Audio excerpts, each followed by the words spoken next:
بندر والا غلام عباس۔ میں شہر کے جس علاقے میں رہتا تھا وہیں ایک صاحب بھی رہتے تھے۔ نام تو ان کا کچھ لمبا سا تھا، مگر اس علاقے کے لوگوں میں وہ مسٹر شاہ کے نام سے یاد کیے جاتے تھے۔ وہ کسی دفتر میں اونچے عہدے پر فائز تھے اور ایک چھوٹے سے خوشنما بنگلے میں رہائش پذیر تھے۔ بڑے خلیق اور ملنسار معلوم ہوتے تھے، کیونکہ ان کے بنگلے کے باہر صبح شام دو ایک موٹریں کھڑی نظر آیا کرتی تھیں۔ میں صبح کو ٹہلنے نکلتا تو کبھی کبھی ان سے ملاقات ہو جاتی، خصوصاً چھٹی کے روز۔ انہیں کسی طرح معلوم ہو گیا تھا کہ مجھے شعر و ادب سے لگاؤ ہے۔ شاید یہی وجہ تھی کہ وہ مجھ سے بڑے التفات سے پیش آتے اور اپنے بنگلے پر آنے کی دعوت دیتے۔ میں اسے ان کی خوش اخلاقی پر محمول کرتا اور ہمیشہ کچھ نہ کچھ بہانہ کر کے ٹال دیا کرتا۔ مگر ایک دن جو انہوں نے مجھے سحپہر کی چائے پر مدعو کیا تو میں انکار نہ کر سکا۔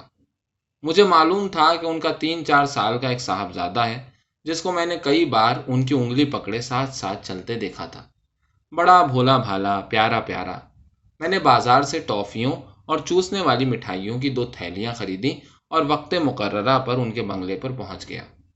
وہ غالباً میرے ہی منتظر تھے۔ خود پھاٹک پر مجھے لینے آئے اور میری آمد پر بڑی مسرت کا اظہار کیا۔ ڈرائنگ روم میں لے گئے اور ایک نرم اور آرام دہ صوفے پر مجھے بٹھایا۔ ڈرائنگ روم بڑے تکلف سے سجایا گیا تھا۔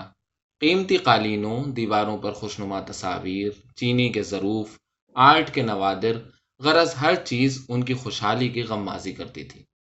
اسی ڈرائنگ روم کے ایک گوشے میں ان کا صاحبزادہ چند بیٹری سے چلنے والے کھلونوں، موٹر، ہوائی جہاز، ٹینک وغیرہ سے کھیلنے میں مشغول تھا۔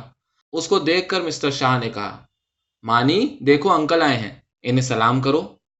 لڑکا چونکا اور جلدی سے اٹھ کر کھڑا ہو گیا، مگر اس کی نظریں ابھی تک کھلونوں پر گڑی تھیں۔ مانی بیٹے سلام کرو انکل کو، شاباش۔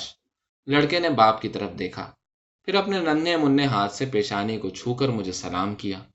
میں نے شفقت سے اس کے سر پر ہاتھ پھیرا اور ٹافیوں اور چوسنے والی مٹھائیوں کی تھیلیاں اسے دے دیں۔ انکل کو تھینک یو کہو مانی۔ لڑکے نے کچھ تامل کیا۔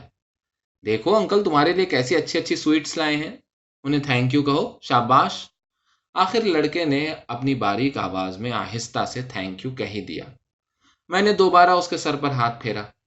ماشاء اللہ، بڑا پیارا ہونہار بچہ ہے، خدا عمر دراز کرے۔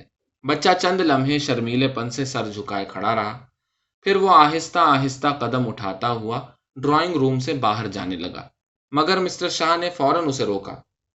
تم نے انکل کو اپنا نام تو بتایا ہی نہیں۔ بچہ رک گیا۔ وہ گھر میں ایک اجنبی کو دیکھ کر کچھ گھبرا سا گیا تھا۔ شاباش شاباش، بتاؤ اپنا نام۔ لڑکے نے پہلے باپ کے چہرے کی طرف دیکھا، پھر نظریں نیچی کر کے اپنی باریک آواز میں آہستہ سے کہا، خاکسار کو امان اللہ شاہ کہتے ہیں۔ مسٹر شاہ کا چہرہ کھل اٹھا۔ اتنے میں ایک خاتون ہلکے سبز رنگ کی ساڑی میں ملبوس ڈرائنگ روم میں تشریف لائیں۔ قدرے شوخ میک اپ کیا ہوا، جس کی ضرورت نہ تھی کیونکہ وہ خاصی قبول صورت تھی۔ عمر میں وہ مسٹر شاہ سے جو 40 کے پیٹے میں معلوم ہوتے تھے، یقیناً 8-10 برس چھوٹی ہوں گی۔ مسٹر شاہ نے میری ادبی صلاحیتوں کے بارے میں کچھ زیادہ ہی مبالغہ آرائی سے کام لیتے ہوئے اپنی بیگم سے میرا تعارف کرایا، جس پر انہوں نے بڑے ادب سے مجھے سلام کیا۔ میں نے اپنی منکسر المزاجی کو ایک ہلکی سی مسکراہٹ سے ظاہر کرتے ہوئے ان کے سلام کا جواب دیا، اور وہ ڈرائنگ روم میں ہی ایک بڑی سی میز پر چائے کے برتن سجانے میں مصروف ہو گئیں۔ میں نے مسٹر شاہ سے پوچھا، آپ کا صاحبزادہ ماشاءاللہ بہت ذہین ہے، کس نرسری اسکول میں جاتا ہے؟ ابھی تو کسی میں بھی نہیں، میں گھر پر خود ہی اس کو پڑھاتا ہوں۔ میرا اکلوتا بیٹا ہے، میں چاہتا ہوں کہ شروع ہی سے اسے پڑھنے کا شوق پیدا ہو جائے۔ مانی بیٹے ذرا انکل کو ABC تو سناؤ۔ رفتہ رفتہ لڑکے کی جھجک دور ہوتی جا رہی تھی، اب کہ اس نے بغیر شرمائے A سے لے کر Z تک پوری ABC فر فر سنا دی۔ اس دوران میں 2-1 بار رکا بھی، مگر باپ کی صورت دیکھتے ہی اسے اپنا آموختہ جلد ہی یاد آ جاتا تھا۔ اب تو مسز شاہ بھی خاصی بے تکلفی سے باتیں کرنے لگی تھیں۔ صاحب کیا بتاؤں، مسٹر شاہ کو تو بس یہی دھن ہے کہ لڑکے کو اسکول بھیجنے سے پہلے ہی لائق فائق بنا دیں۔ اس کی 4تھی سالگرہ میں بس چند ہی مہینے رہ گئے ہیں، اس کے بعد وہ اسکول جانے لگے گا۔ مسٹر شاہ چاہتے ہیں کہ اس سے پہلے ہی اردو کے کچھ مشہور شعر بھی اسے یاد کرا دیں، اور کچھ تو یاد کرا بھی دیے ہیں۔ غالب کا وہ کون سا شعر تھا جو… میں نے جلدی سے قطع کلام کرتے ہوئے کہا، معاف کیجیے گا بیگم صاحب، آپ کا صاحبزادہ بے شک بہت ذہین ہے، مگر بیچارہ اس وقت بہت تھک گیا ہوگا، میں وہ شعر کسی اور روز سن لوں گا۔ مسز شاہ بولی، اجی آپ تھکنے کو کہتے ہیں؟ مسٹر شاہ تو صبح صبح ہی اسے اٹھا کر بٹھا دیتے ہیں، اپنے ساتھ ہوا خوری کو لے جاتے ہیں، اپنے ساتھ ورزش کراتے ہیں، اور ورزش بھی سخت قسم کی، وہ جو جاپانی کشتی جوڈو کراٹے کہلاتی ہے، اس کے بھی تو کچھ داؤں پیچ سکھاتے ہیں۔ چائے کے دوران بھی گفتگو کا موضوع زیادہ تر ان کا صاحبزادہ ہی رہا۔ آخر جب کوئی 1.5 2 گھنٹے کے بعد میں مسٹر شاہ کے بنگلے سے نکلا تو مجھے بڑی تھکاوٹ معلوم ہوئی۔ آہستہ آہستہ قدم اٹھاتا ہوا تھوڑی ہی دور چلا تھا کہ ایک جگہ سڑک سے ہٹ کر میں نے ایک مجمع دیکھا جس میں بوڑھے بچے جوان سبھی دائرہ باندھے کھڑے تھے۔ ان کے قہقہوں کی آوازیں سن کر میرے قدم خود بخود اس مجمع کی طرف اٹھنے لگے۔ دیکھتا کیا ہوں کہ بندر کا تماشا ہو رہا ہے جسے تماشائی بڑے ذوق و شوق سے دیکھ رہے ہیں۔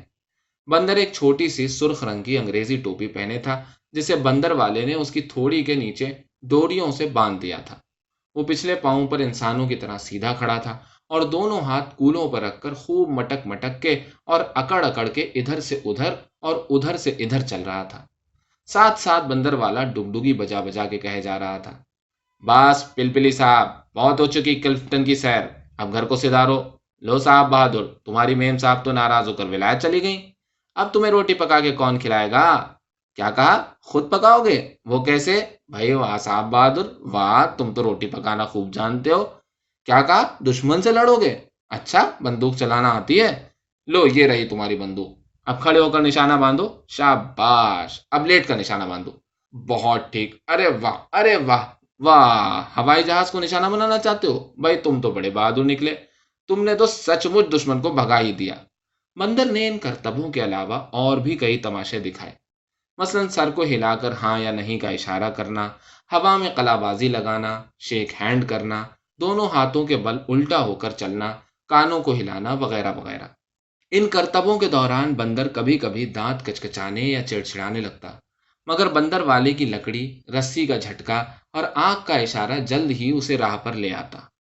بندر کا تماشا تو میں نے زندگی میں 20 مرتبہ ہی دیکھا ہوگا، مگر جو مزہ آج مجھے اس تماشے کے دیکھنے میں آیا پہلے کبھی نہیں آیا تھا۔ میری کلفت دور ہو چکی تھی۔ جب میں گھر لوٹ رہا تھا تو اچانک میرے ذہن میں یہ سوال ابھرا، بندر والا تو ڈگڈگی بجا کر تماشائی اکٹھے کر لیتا ہے، کیا مسٹر شاہ کو اس مقصد کے لیے ہمیشہ دعوتوں کا ہی سہارا لینا پڑتا ہے؟